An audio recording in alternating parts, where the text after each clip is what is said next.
Crime Salad listeners. Welcome back to another episode of Crime Salad where we talk true crime. My name is Ashley. And I'm Ricky. And this week we have 3 lovely patrons to shout out. Ricky, can you mention our patrons? Yep, so this week we have Jenny, Annie, and Carrie. Thank you so much. Thank you all so much for supporting Crime Salad. We really, really appreciate it. Enjoy the ad-free listens. Now, before we jump in, we would like to send our thoughts and prayers to the Florida residents and hope that they can get back to their normal soon after Hurricane Ian. At the time of recording this episode, lots of communities are experiencing flooding and no power. And I just read in the news that 2.5 million residents are without power. So, Florida, we are thinking about you. And speaking about Florida, we are actually going to take a trip there in this episode, specifically to the beautiful residential community Durbin Crossing, which is located in the heart of St. Johns County near Jacksonville Beach, Florida. It's an idyllic master planned community that is huge and a place that basically has everything you can imagine. It includes pools, fitness centers, splash pads, volleyball courts, tennis courts, basketball courts, and playgrounds with access to nearby downtown shopping centers. The motto of Durbin Crossing is Welcome to the Good Life. One child living the good life in Durbin Crossing was 13-year-old Tristyn Bailey, who was in the 7th grade at the nearby Patriot Oaks Academy. Tristyn was one of 5 children of the Bailey family, headed up by mom, Stacy, and dad, Forrest Bailey. From very young, Tristyn's interest centered around tumbling, gymnastics, and cheerleading. In fact, in May of 2021, Tristyn was on 3 cheerleading squads, 1 at school and 2 competitive traveling teams. Tristyn was a popular girl with a close-knit group of friends who described her as kind, silly, funny, and fierce.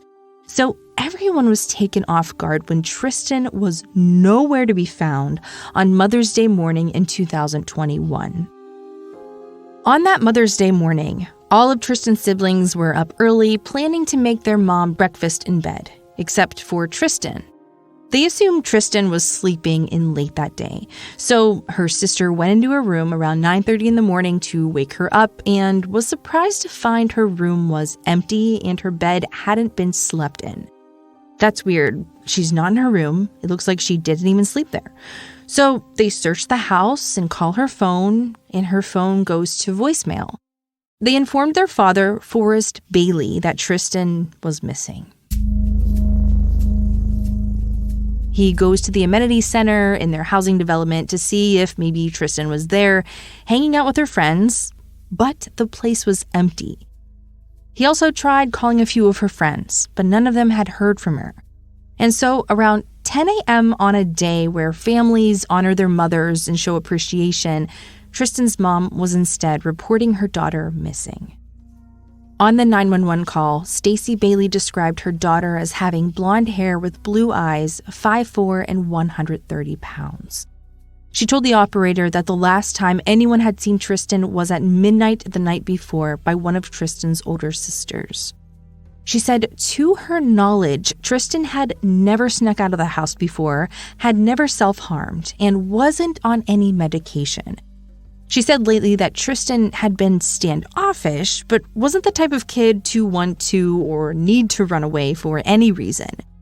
Most importantly, she reported that Tristyn didn't have a boyfriend. However, Tristyn's sister caught her in the garage late the night before talking to a boy who was wearing a white baseball cap backwards on his head.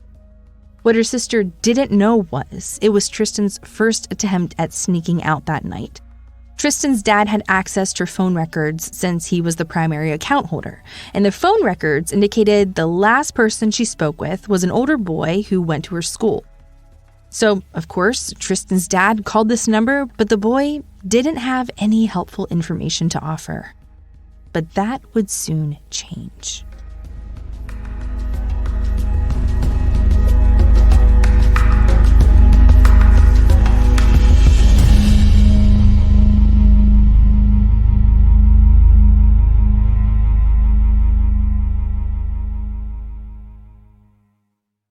So now that the police were informed, the sheriff's department mobilized quickly and got the word out that Tristyn was missing.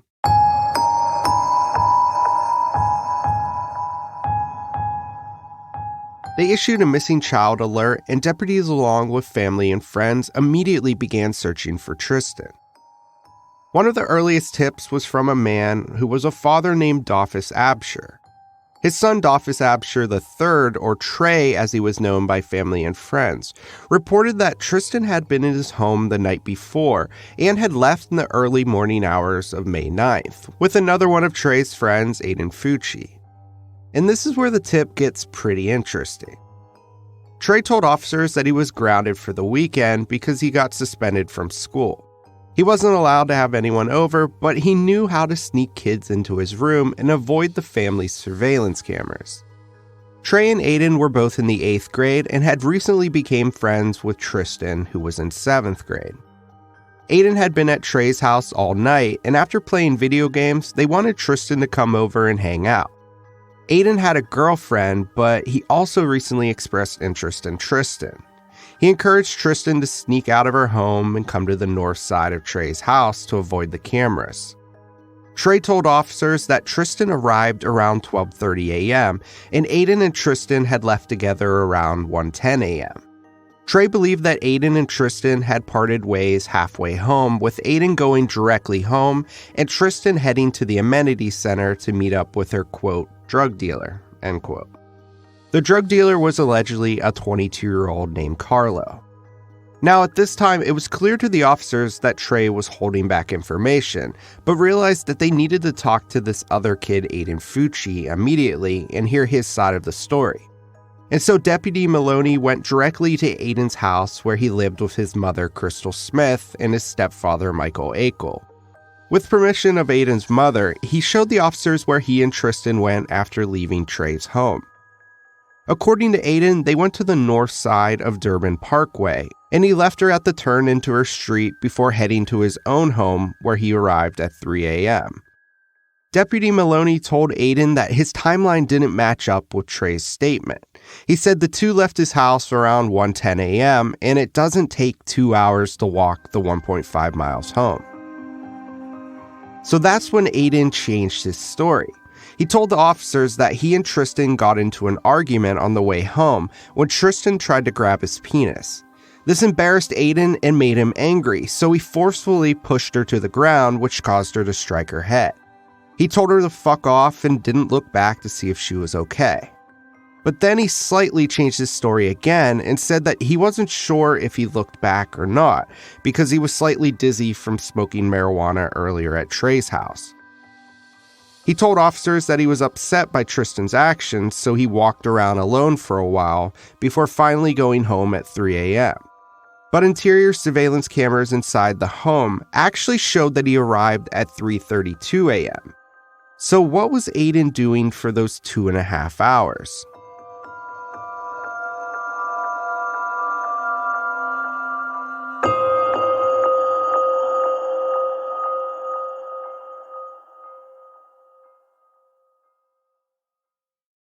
Aiden now had given Deputy Malone 3 different versions of what happened that evening, and maybe the last version of how he hit her after being embarrassed was a little closer to the truth than the other stories he and Trey came up with, but the officer suspected that something terrible had happened to Tristyn, and Aiden was his number one suspect.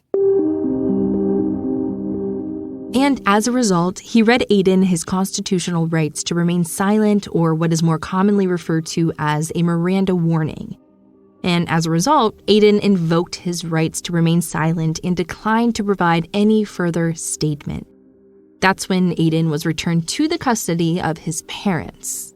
There, Detective Kimberly Peluso from the Special Victims Unit arrived and began asking Aiden if he had any theories on where Tristyn could be. And Aiden told her that he believed Tristyn could be with a drug dealer who was in his 20s and communicated with some of the kids through the Snapchat app. He suggested that Detective Peluso talk to a girl named Shyla, who was one of Tristyn's close friends. He believed that Shyla knew how to get a hold of Carlo, the drug dealer. Now, Detective Peluso talked to Trey too, who also had some new and different details from the earlier morning hours when Tristyn was last seen. Trey now said that Tristyn arrived at his house at 12:30 a.m., but didn't stay long before leaving with Aiden. Trey stated that Aiden dropped Tristyn off at the front of her neighborhood and continued walking to his own home. Trey theorized that Tristyn probably got caught outside by her sister and ran off to go meet with her drug dealer, Carlo. Trey thought it was likely that Tristyn was fine and probably high and hanging out with friends.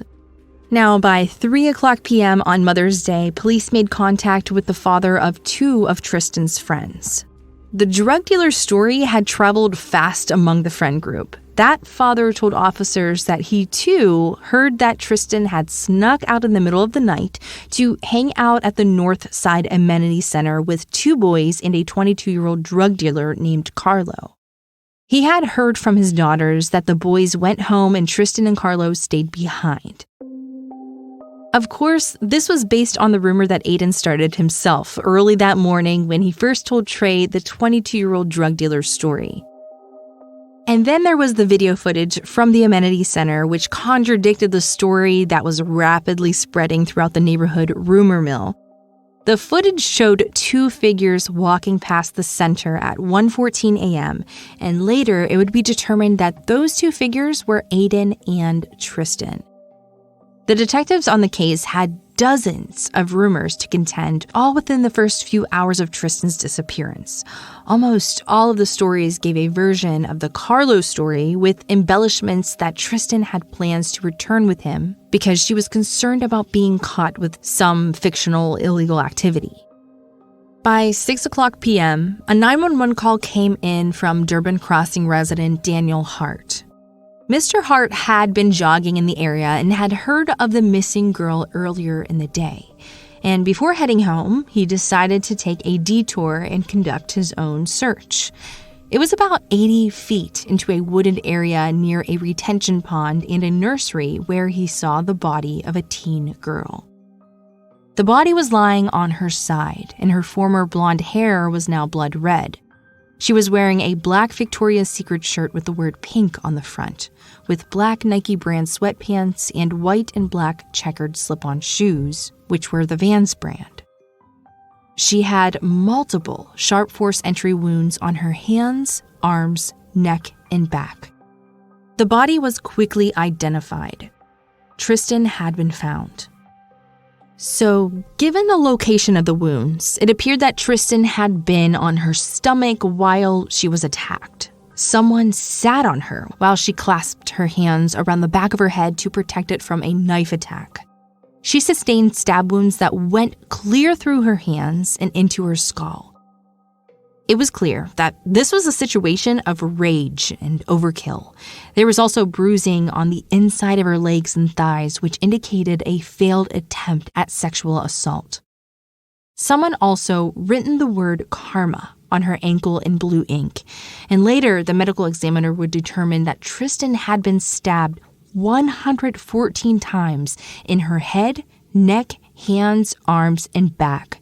And the tip of the knife had actually broken off into her skull, which is something that happens quite frequently in sustained knife attacks.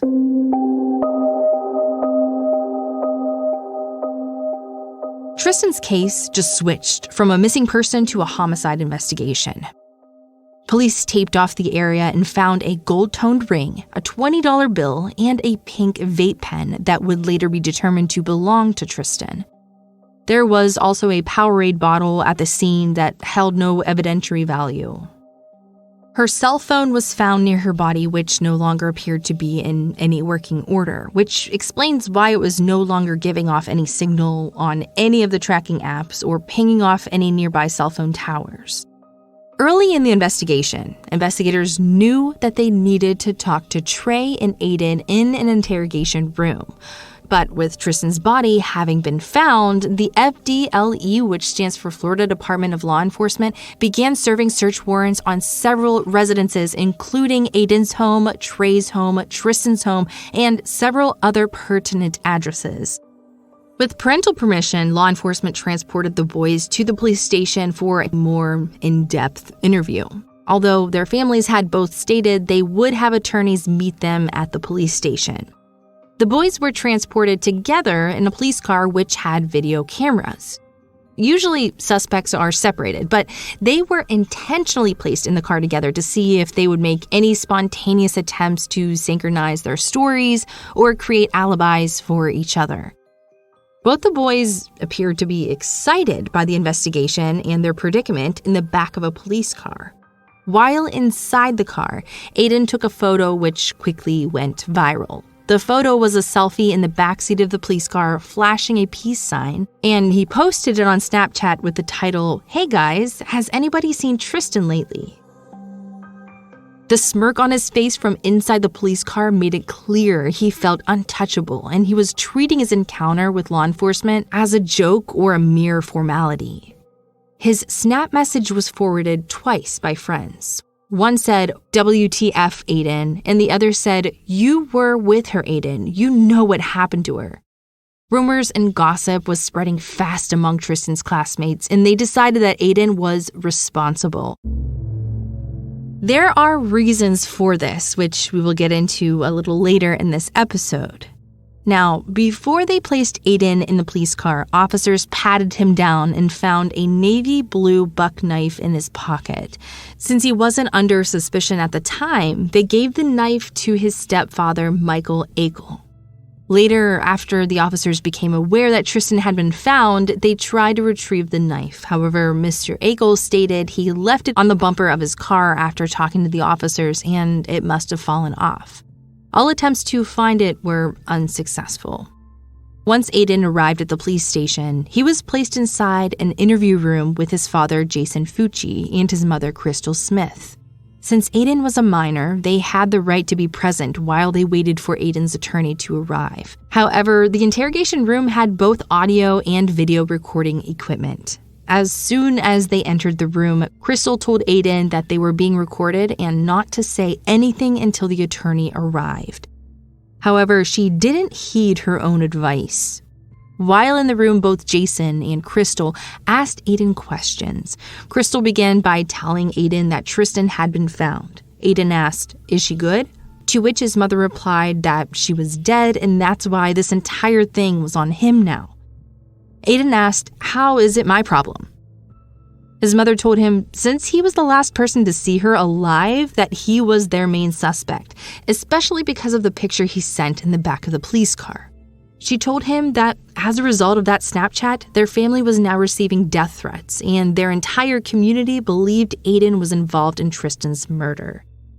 She also told Aiden about the 2 videos that had been released to the public. In one, you can see 2 figures walking together and heading towards the pond where Tristyn's body was later found. A few hours later, you can see another figure running back alone, carrying a white pair of high-top Nike athletic shoes with a black Nike logo. Now, at the time of this video, it was dark, and the video wasn't sharp enough to identify either of the 2 people walking and running. But Aiden took care of that problem by confirming it was him running back in the second video. When his dad asked why he was carrying his shoes, he said because the shoes had given him blisters on his feet. Aiden's dad now asked him if he had any scrapes or bruises on his body, to which he responded, "No, sir." Aiden spontaneously told his dad that Tristyn probably got picked up by her drug dealer and had never intended to go home and was looking for somewhere to stay because her sister had caught her trying to sneak out. Crystal continued asking questions about Tristyn's plans that night when Aiden offered the information that he had pushed Tristyn down and kept walking without her. That's when Aiden's dad reminded both of them that they shouldn't be discussing anything inside the room since they were being recorded. Then, again, ignoring his own advice, he asked Aiden if he had kissed Tristyn, which Aiden confirmed. This concerned Aiden's father, as he worried that Tristyn's body would now have Aiden's DNA on it. Both parents were worried that the police would find something back at the house, which was simultaneously being searched. Crystal seemed concerned that something found in the search might cause them to keep Aiden overnight. They were right to worry because there would be plenty to find, which Crystal was already well aware of. Aiden told his father that he doubted he was going to be home that night and stated, "I know I'm staying here." Jason Fucci began typing something into his texting app, and then he and Aiden passed the phone back and forth after typing into the device. It was clear he was trying to communicate with Aiden and subvert the audio and video equipment in the room. Crystal asked Aiden if he smoked pot that night and said, "I'm just trying to think if you did something stupid, maybe something made you do it that would justify it." Aiden replied that he had only smoked CBD oil, which didn't get him high. Then Crystal told Aiden that the police were going to want to find his clothing that he wore the night before and take it for testing. Crystal asked Aiden if he were wearing khakis or blue jeans, and Aiden replied blue jeans. Then Crystal asked if there was anything on the jeans and mouthed the words blood to Aiden with a questioning look. As Crystal began connecting the dots in her head, she tried to change the narrative. She told Aiden, "When we looked at the inside cameras, you were wearing khakis, right? Right, Aiden?" Aiden caught on quickly and confirmed that he was wearing khakis. Crystal began questioning why he pushed Tristyn, and he said that it was because she tried to grab his penis, which made him angry. Crystal told Aiden to find his story and stick with it. Then Crystal began discussing all of the evidence she was worried they would find during Tristyn's autopsy. They asked Aiden why it took him so long to get home, and Aiden explained that he was walking around and looking at the stars. That's when law enforcement entered the room and asked Crystal and Jason to speak with them outside the room. Because of Aiden's admission that it was him on the video holding his shoes, they now had probable cause to hold him on a charge of second-degree murder. Crystal and Jason walk back into the interrogation video clearly crying. They explained to Aiden that he would be staying the night and cautioned him again that the room was recording and not to say anything. Now, it turns out police did in fact find quite a bit of evidence at Aiden's home, including one wet white pair of Nike brand high-top athletic shoes with visible blood on the shoes hidden behind Aiden's dresser. They also found a wet white t-shirt with possible blood also located under the dresser. They also found a pair of wet blue denim jeans located inside of the laundry basket in Aiden's room. They too had signs of blood on them. They also seized footage from inside of Aiden's home from the night Tristyn disappeared up to the time when the search warrants were served, which was less than 18 hours. They also seized 8 pocket knives and 1 homemade shank from Aiden's room. While the house was being searched, FDLE also searched the pond near Tristyn's body. There, divers found a Buck brand folding knife with a wood and brass handle. The tip of the knife was missing, and the knife looked bent and fractured. The surveillance video from inside Aiden's home was also very telling. It showed that Aiden returned home at 3:32 a.m. on the morning of May 9th, 2021. He was still carrying his white Nike high-top shoes. He was wearing blue jeans and a light-colored sweatshirt. Aiden went directly to his bedroom and then exited shortly thereafter wearing a bathrobe. Then Aiden was captured again sitting on the stair landing using his cell phone. Then the camera showed Aiden, Crystal, and her husband Michael Akel on the front porch speaking to Deputy Maloney for a period of time. After Aiden leaves with Deputy Maloney, Michael Akel and his cousin Andy Akel follow Maloney's patrol car. Crystal remained on the front porch talking on her phone for approximately 20 minutes, and after she ends her phone call, you can see her place the dog inside the master bedroom. Then she goes upstairs to Aiden's bathroom and picks up something off the floor and takes it inside Aiden's bedroom. Then she exits Aiden's room holding a pair of jeans, which she takes back into Aiden's bathroom. There, the interior surveillance camera captures Crystal scrubbing the jeans in the bathroom sink. Then Crystal takes the jeans downstairs into the master bedroom. Then Victoria Akel enters the video, which is Michael's cousin. Crystal shows her the jeans, and they both appear to be looking at the jeans and closely examining them. Then Crystal puts the jeans back inside the master bedroom and comes back out without them and continues her discussion with Victoria. Michael and Andy both return to the residence. Michael goes back into the master bedroom with Crystal, and 20 minutes later, they both exit and Crystal returns the jeans back to Aiden's bedroom. I'm so curious to know what was going through her head at the time as she was seen cleaning the blood from his jeans. While Aiden was in an interrogation room at police headquarters, Trey was separated from him and placed in his own interrogation room. Trey had both his father and a private attorney present, and at this point, police weren't sure if Aiden acted alone or if both boys had planned to lure Tristyn over together for nefarious purposes. Trey told law enforcement that he had first met Aiden at the beginning of the school year, and the two immediately became fast friends, hanging out together almost every day. Often, Aiden would invite his girlfriend Sophie to hang out as well. He described Aiden as someone who was super chill and didn't seem to care about anything or anyone unless someone really tried to make him angry.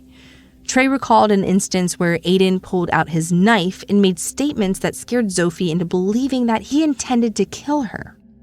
He also described Aiden as a big pothead who was obsessed with always being high. Aiden also talked a lot about death and his own desire to kill someone. Normal teenage stuff. Trey explained that he had a big interest in boxing and called boxing his crush, while Aiden's, quote, crush was killing people. According to the friend Trey, Aiden often made comments about his desire to stab people or slit their throats and watch them flail and bleed to death. That's some strange desire. But Trey never took any of these comments seriously and believed it was just the way that Aiden coped with the stress of his tumultuous home life. When shown the photo of the knife recovered from the pond, Trey identified it as belonging to Aiden and being his favorite knife, which he had named Poker. Now, according to Trey, he didn't know Tristyn well, but she had been to his home on 2 or 3 prior occasions with other friends. He told officers that Aiden had expressed a previous desire to, quote, move in on Tristyn, but he stopped himself because he had a girlfriend. Trey did think it was possible that Tristyn did have an interest in Aiden, and that's why she was willing to risk getting in trouble and sneak out on the fateful night when she disappeared. Aiden would often fantasize out loud about slitting someone's throat and saying, quote, it would be satisfying to watch the blood drain out from their body and the life drain from their eyes, end quote. Whenever Aiden spoke about fighting people or hurting people, he would make stabbing motions with either his knife or his hand. Trey told officers that when Tristyn arrived at his home, she was upset and worried that her sister had caught her sneaking out, and she allegedly made the comment several times that she wanted to run away. When Trey made this statement to officers, he had no idea that Tristyn's body had been found, so he was still trying to float on the Tristyn ran away with an older drug dealer named Carlo story, which no longer interested officers. On the night Tristyn came over, Trey had fallen asleep and then woken up around 1:10 a.m., telling Tristyn and Aiden they both needed to leave, which they did together. That morning when Trey discovered that Tristyn was missing, he FaceTimed Aiden, who told him that he left her in front of her neighborhood. When Trey told him that law enforcement was on his way to his house to get his statement, he saw a flash of panic cross over Aiden's face. Almost everything Trey told officers would be corroborated by other witnesses. So even though Aiden had been arrested, the investigation continued. Detective Newman met with one of Tristyn's friends named Shyla. Shyla told Detective Newman that she and Tristyn were very close friends, but mostly talked at school. She stated that Tristyn had recently begun hanging out with a different group of people who were a bad influence. She stated that recently, the group including Tristyn had caused graffiti damage to the North Durban Crossing sign and had scribbled her name on the sign. She said that Tristyn had tried to obscure the name by writing over it, but was worried that she would get caught. Shyla also told Detective Newman that recently Tristyn had talked about running away from home and asked if she could stay at Shyla's house. She said she didn't talk to Trey or Aiden very much at school because they were in different grades. However, she had very strong opinions about both of them. She told detectives that she didn't like Aiden at all and described him as a bad kid who was, quote, the textbook definition of what you would call a numb kid. He had no feelings towards anything, no feelings towards himself. His eyes appeared glossy as if they lacked meaning, and he is the type of person you would see as a murderer. He just didn't care about anyone, end quote. She told Detective Newman that Aiden was a pothead and he liked to take girls into the woods to smoke pot and vape. Apparently, Tristyn had told Shyla that she was going to hang out with Trey and Aiden on Friday night, but didn't want Shyla to come along because she had a bad feeling about it. She also knew that Tristyn, Trey, Aiden, and Aiden's girlfriend named Zophie were planning to hang out over the weekend and get high. And next, Detective Newman went to interview Zophie Bowman, who had been identified by several people as Aiden's girlfriend. Zophie was in the 8th grade at Patriots Oaks Academy along with Trey and Aiden. She confirmed that she and Aiden were in an exclusive dating relationship. She told Detective Newman that Aiden had severe anger issues, which would often cause him to destroy property or throw things. She told him about an incident where Aiden was going to buy a vape from another kid, but instead he beat the kid up and took the vape from him forcefully. She also said that Aiden was obsessed with knives and always carried at least one knife with him at all times. His 2 favorite knives he had names for. He called them Picker and Poker. Picker was a black and gray folding knife with an orange skull on the handle and had a scary serrated blade. It was his favorite. Unfortunately, it broke, so he left it at Zophie's house. His second favorite knife was Poker, and it was a classic buck knife that would turn out to be the murder weapon. Detective Newman was surprised to hear that Aiden frequently talked about killing people and by how casually Zophie shared this information as if it were perfectly normal. Aiden would often take his knife and pretend to stab Zophie for fun and tell her he was going to kill her with it. Sometimes he would surprise her by coming up behind her and pretending to slit her throat with his knife. A few weeks earlier, Zophie and Aiden were on the roof of her house doing normal early teen things like looking at the stars and dream of their futures. Zophie's dreams included romantic things like a future with Aiden. However, Aiden's dreams involved him excitedly telling her of his plans to kill someone, and soon. He promised that in the next 30 days, he would have his first kill. Aiden planned to find a random person walking at night and drag them into the woods and stab them to death. Then he planned to act innocent after the murder and continue killing people until someone became suspicious. Only then would he leave town, change his name, and continue killing people while traveling. Surprisingly, these dreams never alarmed Zophie, at least not enough to tell someone or even distance herself from Aiden. She also knew he liked to draw disturbing images of women with red, bloody X's over their breasts and in various stages of dismemberment.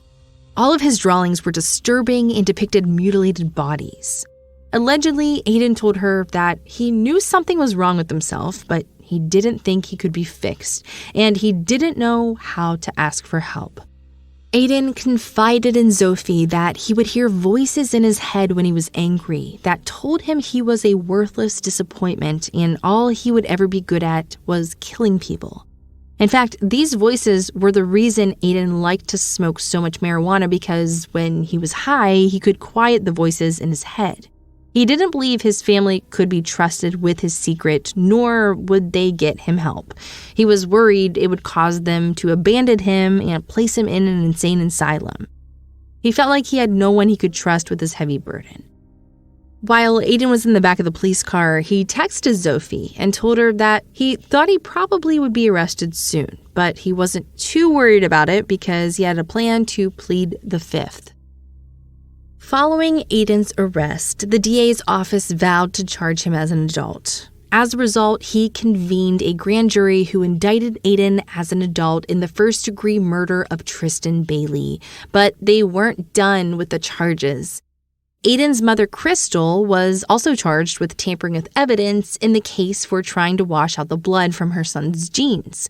She was also charged with trying to subvert the investigation during the time she was in the interrogation room with Aiden and coached him into lying about what he was wearing the night Tristyn was murdered. If you remember, that was the discussion about the khakis or the blue jeans. In a statement, the DA's office stated that they were determined to, quote, ensure property accountability across the board for a successful prosecution, end quote. During a press conference, the DA stated that, quote, it brings me no pleasure to be charging a 14-year-old as an adult with first-degree murder, but I can also tell you the executive team and I reviewed all the facts, all the circumstances, the applicable law, and it was not a difficult decision to make that he should be charged as an adult, end quote. He asked a rhetorical question and said, quote, could this have been prevented? We can't be sure. This case should serve as a cautionary tale to parents that they need to know what your kids are doing and saying. It would be an understatement to describe Tristyn's murder as horrific. She was fighting for her life. It just is sad that we have to talk about that, end quote. But that's not where this case ends. During a pretrial hearing via Zoom, it appeared that Aiden's mental health had deteriorated further while being incarcerated. During the hearing, his eyes continued to rapidly dart around as if he's trying to follow something above his head. As a result of this behavior, the hearing was postponed. It's likely there will be a motion in the future for a competency hearing or perhaps a defense that includes diminished capacity by mental defect. We'll just have to wait and see. The trial in this case is currently scheduled for February of 2023 and will take an estimated 2 to 3 weeks to complete. In the meantime, the Bailey family have honored their daughter's memory with community activism and a scholarship fund in Tristyn's name. The Bailey family gave a statement that said, quote, as a family, we continue to be devastated and overcome with grief at the loss of Tristyn. With time, we are learning to deal with carrying this loss forward. We draw our greatest strengths from our love of Tristyn and seek to honor her memory in line with her spirit, end quote. Thank you all so much for listening to this week's episode. We will see you next week.